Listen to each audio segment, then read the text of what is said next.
Nuestro invitado para este Canarias Latte es Alejandro de Vera. Alejandro, ¿qué tal? Buenas tardes. Hola, ¿qué tal? Buenas tardes. ¿Por qué este tema? ¿Por qué Alive? Bueno, pues la verdad que es un tema de un movimiento denominado grunge, ¿no? De los años, principios de los años 90, que marcó una generación, a mí me marcó bastante y creo que era adecuado para la tarde de hoy. Sí, dice mucho de la edad de cada uno de nosotros, ¿no? Pues sí, exactamente. Nuestro invitado es doctor en Biología Marina por la Universidad de La Laguna, conservador en este ámbito del Museo de la Naturaleza y la Arqueología de Tenerife, instructor de buceo, una de las personas que más sabe de los fondos marinos del archipiélago, así que va a ser interesantísimo este tiempo de charla para comentar, por ejemplo, no sé, efectos de la superficie. Todo vemos, el cambio climático, cómo nos está afectando, lo que está suponiendo, pero esa línea que supone el mar, del mar hacia abajo, de la superficie hacia abajo, no sabemos qué es lo que pasa, si se nota, no se nota. Cuéntanos, tú que lo sabes mejor que nadie, Alejandro, ¿se nota también el cambio climático a nivel del mar y por debajo en el fondo? Sí, sí se nota, porque además el medio marino tiene una particularidad que, a diferencia de lo que tenemos en tierra, que es pues, básicamente aire, ¿no? Notamos el cambio climático a modo de calentamiento de la atmósfera.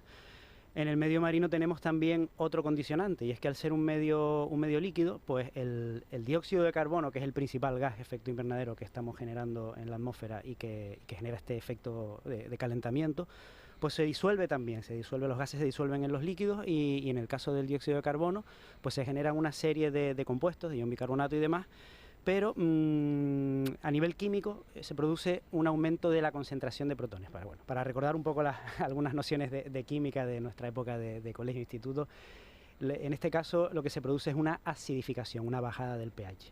Por lo tanto es curioso, ¿no? Aparte de calentamiento en el mar, el cambio global genera acidificación, se acidifican los océanos. Se vuelven más ácidos y también suben las temperaturas del mar, de lo que son los océanos. Nosotros hablábamos hace algún tiempo con el director del Instituto Oceanográfico de Canarias, Pedro Vélez, que hablaba por aquí con nosotros y tenía un montón de datos que hablaba del incremento de la temperatura del mar, que era una cosa realmente brutal en los últimos tiempos. Sí, sobre todo en las últimas décadas, puesto que es verdad que tampoco se tienen registros pues desde el comienzo de la Revolución Industrial, que es cuando podemos considerar que empezamos en el famoso antropoceno, que es la nueva era geológica en la que estamos inmersos, generada por el ser humano. Pues no hay registros de esa época, pero sí es verdad que las últimas 3, 4, 5 décadas sí han estado bien estudiadas, tanto en la atmósfera como en los océanos, y efectivamente ha habido un aumento de algunos grados ya de temperatura, que puede parecer poco de entrada. Bueno, 1 grado, 2 o 3 de temperatura más, pues tampoco es tanto, no, pues sí es muchísimo. Hay muchas especies marinas que para ellas es un verdadero problema. Claro, eso te quería preguntar, porque suben las temperaturas, se vuelve más ácido el medio en el que viven todas estas especies. ¿Cómo influye todo esto en las especies marinas? En el caso de la temperatura, tenemos que tener en cuenta que muchísimas especies que viven en un rango, que necesitan aguas templadas, no muy calientes, sino algo un poco más templadas. Por ejemplo, por poner un ejemplo, en el caso de las algas, muchas de las algas pardas, que los biólogos las encuadramos en un grupo que se llaman fucales, y otras algas también pardas, alguna muy conocida, seguro que todo el mundo conoce el famoso musgo amarillo, que es ese musgo que crece sobre todo en el norte de las islas, que en primavera, verano llegan a ribazones y se nos enreda un poco y en las piernas y a veces hasta pica un poco, ¿no? Pues bueno, eso es una especie importantísima para los ecosistemas canarios y tiene en nuestras islas casi el límite inferior de distribución, es decir, le gusta el agua más bien fresquita y mucho más hacia el ecuador esa alga no aparece. Entonces, este calentamiento de las aguas lo que produce es que precisamente se ve afectada su supervivencia. Entonces estamos perdiendo esas grandes praderas de algas en el norte de las islas, que además son especies estructurantes, forman el ecosistema marino en esa zona, pues estamos perdiéndolas. Han perdido, se calcula que en los últimos 30, 40 años se ha perdido casi el 90% de las poblaciones de musgo amarillo en Canarias. El 90% en 30 o 40 años. Sí, sí. Achacable precisamente al cambio climático. Tenemos otros problemas, evidentemente, que todos conocemos, de vertidos y demás, de de agua, pero en este caso concreto no, en este caso se lo podemos achacar directamente sobre todo al cambio climático, al calentamiento. Dices que es una especie estructurante, ¿por qué? ¿Qué significa? Bueno, un ecosistema, todos sabemos que están formados por muchas especies, pero sí es cierto que no todas tienen el mismo valor en ese ecosistema. Hay muchas que pasan, digamos así, desapercibidas, casi desapercibidas, incluso para el propio ecosistema, es decir, no ejercen un rol muy importante, pero hay otras que estructuran el ecosistema. Es decir, en el caso, por ejemplo, por seguir hablando de la misma especie, el musgo amarillo, pues da forma a esos fondos, donde genera numerosos espacios donde pueden depositar la puesta muchas especies, alevines y juveniles de peces que necesitan protección también los vamos a encontrar ahí, herbívoros que se alimentan de las algas del fondo, de esta principalmente, pues la tienen ahí como principal fuente de alimento. Entonces es una especie, aunque es una especie como otra cualquiera, digámoslo así, en cuanto a recuento de especies, en este caso el papel que ejerce en el ecosistema es muy importante. Oye, y al hablar de especies marinas, de peces y demás, ¿qué es lo que se ha observado en las últimas décadas? Tú que además eres buceador, imagino que eres un experto conocedor de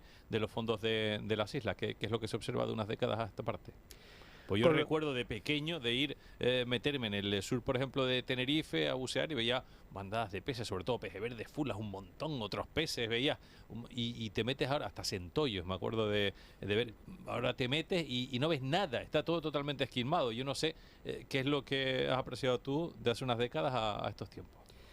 Sí, hombre, se ha reducido bastante la biomasa, es decir, la cantidad de peces, ¿no? Evidentemente, quizá en ese caso no hay que achacarlo exclusivamente o fundamentalmente al cambio climático. Aquí hay otro problema, que es la presión que ejercemos los seres humanos sobre el medio marino. Somos muchos canarios, somos muchos tinerfeños. La población creo que se ha duplicado solamente en los últimos 30 o 40 años, hemos duplicado la población en las islas, incluso principalmente en las islas capitalinas. Entonces, bueno, al haber más personas también hay más personas en la costa, hay más personas pescando, generamos más residuos y más vertidos que acaban en el mar, y entonces pues eso se nota y evidentemente hay menos cantidad de recursos pesqueros en ese sentido, ¿no? Luego otra cosa distinta es la distribución de esas especies, que también ha variado mucho, no es lo mismo que había hace 30 o 40 años, pero eso sí es achacable al cambio climático, es decir, hay especies que antes no estaban y hay otras que antes sí teníamos y ahora pues no están en gran cantidad. Y sí, porque uno incluso va a la pescadería y antes encontrabas unas especies, unos pescados en la pescadería y ahora ves otros que dices, esto hace 30 años ni existía, o vamos, no lo había en la pescadería. Es verdad que ha cambiado mucho qué es lo que antes había y ya no hay, y lo que ahora ha ido surgiendo en lo que son los mares del archipiélago. Bueno, como de manera similar a lo que te comentaba del musgo, hay especies también que les gusta el agua más bien fresquita, es decir, no pueden vivir muy cerca del Ecuador porque el agua ya es muy caliente, y aquí en Canarias pues ya estamos casi en su límite, ¿no? Hacia el sur. Entonces este calentamiento de las aguas no les viene nada bien, ha hecho que sus poblaciones disminuyan. Por ponerte algunos ejemplos, pues por ejemplo el romero capitán, un pez más o menos que es más emblemático, también se conoce a nivel de recursos pesqueros. Las cabrillas son peces que también acabarán pues, bueno, no sé si desaparecer, pero desde luego por tener cada vez menos poblaciones. Las chopas son peces también de aguas relativamente templadas, no tan calientes, que este calentamiento pues no le viene nada bien, ¿no?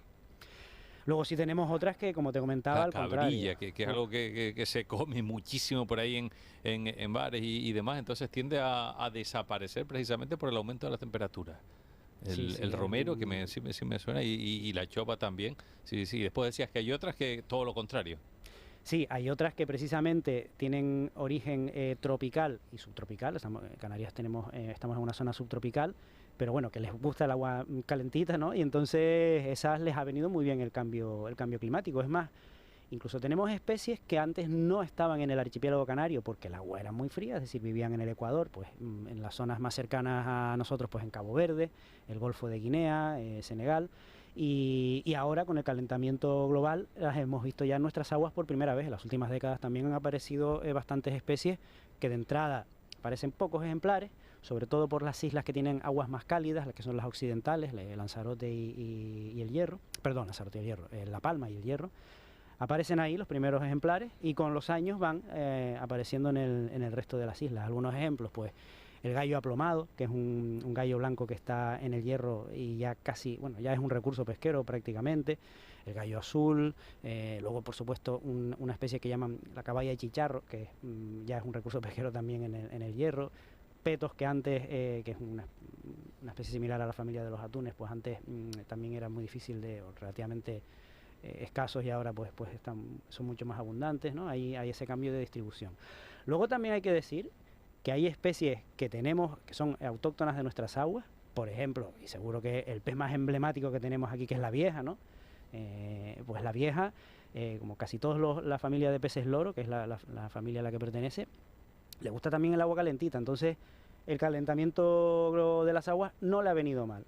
A pesar de ser una especie de pez bastante explotada a nivel pesquero, las poblaciones, o sea, no es un pez que corra peligro precisamente, ni que tienda a desaparecer incluso por la presión pesquera, ¿no? Le viene bien este calentamiento. Ah, qué bueno. Entonces, pues por lo menos la vieja se está beneficiando de esto. Yo pensé que la vieja solo la había aquí en Canarias, pero existen viejas en otros puntos del planeta, ¿no? Es una especie que está en este lado del Atlántico, también en otras islas de la Macaronesia, incluso se ha visto en algunos ejemplares en el mar Mediterráneo, los últimos años precisamente cada vez más, pero como especie es relativamente reducida la presencia en esta zona del Atlántico, ¿no? Sí es verdad que de esa familia de peces pues aparecen muchísimas a lo largo de todo el mundo.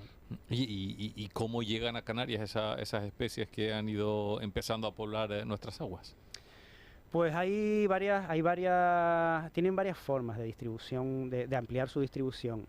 La primera es lo que los biólogos llamamos aumento natural de su rango, o sea, dentro de su rango de expansión. Por ejemplo, hay larvas, hay que tener en cuenta que los peces no son siempre así como los vemos, la vieja no siempre es una vieja grande que está nadando cerca del fondo. Las larvas son peces muy pequeñitos, pueden medir 1 milímetro, 2 milímetros, 3 milímetros, forman parte del plancton, es decir, se dejan arrastrar por las corrientes y en ese caso pueden viajar miles y miles de kilómetros solamente dejándose arrastrar por ellas, ¿no? Entonces, si llegan a un sitio donde la temperatura del agua sigue siendo vital para ellas, pues bueno, ahí se asientan y podemos tenerlas como especies nuevas, ¿no? También hay otras formas de introducción o de que lleguen de colonizar otros lugares como esta, que es ayudada por nosotros. Tenemos también introducciones de especies, pues muchas veces pueden ser un poco, vamos a ver, no vamos a decir deliberadas, pero sí es verdad que pues por ejemplo, por acuariofilia, hay mucha gente que compra especies de peces tropicales y de otras zonas del planeta, al final les crecen mucho en la pecera y los acaban tirando al mar. No suelen establecerse aquí, se suelen ver algún que otro ejemplar alguna vez suelto. Y luego pues está el grave problema que tenemos sobre todo con las plataformas petrolíferas, ¿no? Que llegan a los puertos de nuestras islas procedentes de zonas relativamente remotas, algunas de ellas no tan remotas cercanas como puede ser la costa africana, pero claro, en esa superficie inferior, en esa cara inferior de las plataformas, mientras están trabajando en estas zonas tropicales, pues ahí se va creando un ecosistema con corales, algas y peces y demás, que luego pues poco a poco van navegando muy despacio luego por el océano, ¿no? Todo se mantiene ahí. Y cuando entran en nuestro puerto, pues muchas de esas especies pueden llegar al fondo. Y bueno, hay que tener cierto cuidado porque algunas de estas especies pueden llegar a ser invasoras y desestabilizar bastante nuestros ecosistemas marinos. Hay especies de estas invasoras que ahora mismo preocupan por su extensión y por lo que pueden suponer para el perjuicio de las que ya existen. Sí, hay de hecho, incluso están vigiladas por el gobierno de Canarias ya, porque sabemos que hay una serie de corales que han llegado, sobre todo en entornos portuarios los podemos encontrar, en el puerto de Santa Cruz, el puerto de Las Palmas, que ya se sabe que ahora mismo no están generando un problema aquí, pero esas especies en otras partes del mundo donde han llegado han sido invasoras. El problema de una especie invasora, como su nombre indica, pues es que desplaza totalmente, o sea, invade el espacio de las especies autóctonas, las desplaza totalmente y normalmente suele tener consecuencias negativas, puesto que, primero, al desplazar las especies autóctonas desequilibra totalmente el ecosistema, elimina a todas las especies asociadas que estaban ahí en ese ecosistema natural y suelen tener lo que los biólogos llamamos menor valencia ecológica, es decir, a nivel ecológico, antes hablaba de especies estructurantes, ¿no? Pues estas especies estructuran ese ecosistema, pero no permiten que haya una gran variedad de especies también habitando ahí. ¿Y las piscifactorías son buenas, malas, perjudican, benefician? Yo creo que no, que en Canarias en principio está bien controlado, está bien legislado además.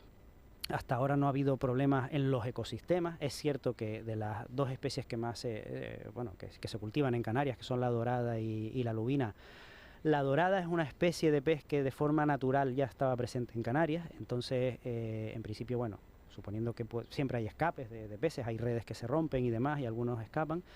Entonces la dorada no es un problema, y la que podría causar cierto problema, puesto que es una especie introducida también, es decir, no es una especie que de forma natural la teníamos aquí, que es la lubina, no parece que haya generado ningún tipo de problema. Se han visto lubinas salvajes, se han visto lubinas escapadas de jaula, crecen. Hay que también tener en cuenta que la lubina es un gran depredador y es un pez que puede llegar a medir más de 1 metro de largo, ¿no? Pero hasta ahora no hay constancia de que estén generando ningún problema. Son escapes además natural, ocurren en todas las partes del mundo donde hay acuicultura, sí o sí hay escapes, es inevitable. Y en ese sentido pues no parece que la acuicultura esté, a nivel de por lo menos de especies y de invasión de especies, no parece que esté causando ningún problema. Qué rápido se nos pasa el tiempo por lo interesante de la charla, así que estamos ya, pues a 2 minutos y medio nos quedan. Te quiero preguntar por la contaminación, plásticos, microplásticos, que se ha hablado de los pellets y demás, cómo está pues afectando todo eso a los fondos marinos y bueno, lo que es al mar en general.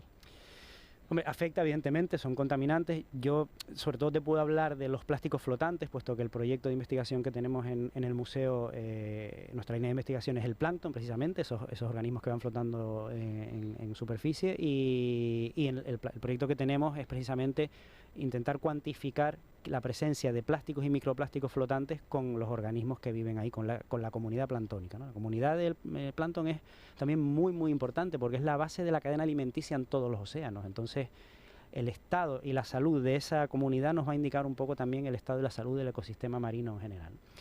Y bueno, hay microplásticos, estamos recolectando ya, estamos casi empezando, llevamos 1 añito con el proyecto, la verdad que no tenemos todavía, tenemos unas 6 o 7 muestras, 3 de Fuerteventura y 3 de Tenerife, pero sí es cierto que hemos recolectado junto con estas especies pues diferentes plásticos, microplásticos, fibras, estamos catalogando incluso por colores, temáticas, y nos estamos dando cuenta de algunas cosas bastante curiosas. Y el plancton, creo que tiene muestras de plancton del 87, 88, me parece. ¿Cómo ha cambiado el plancton desde entonces hasta ahora? 1 minuto nos queda.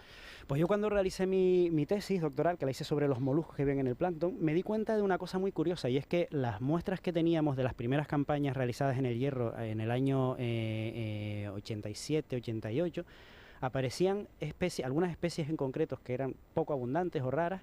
En los muestreos que realizábamos ahora, sobre todo en torno al volcán submarino de la isla del Hierro, eran muy abundantes, mucho más abundantes. Entonces, buscando la bibliografía me di cuenta que son especies puramente tropicales. Entonces, claro, son otras especies indicadores, nos están diciendo rápidamente esa presencia tan abundante de estas especies, que hace 30 años no estaban, nos están ya indicando que no solo los fondos cambian, sino el ecosistema, las masas de agua en general, pues son las que están cambiando con este calentamiento global. Oye, Alejandro, otro día hablamos mucho más sobre estas cuestiones, pero más en profundidad, más nos sumergimos, si te parece, hasta el fondo, si eso es posible. ¿Vale? Cuando quieran, encantado. Un placer, interesantísimo. Muchas gracias.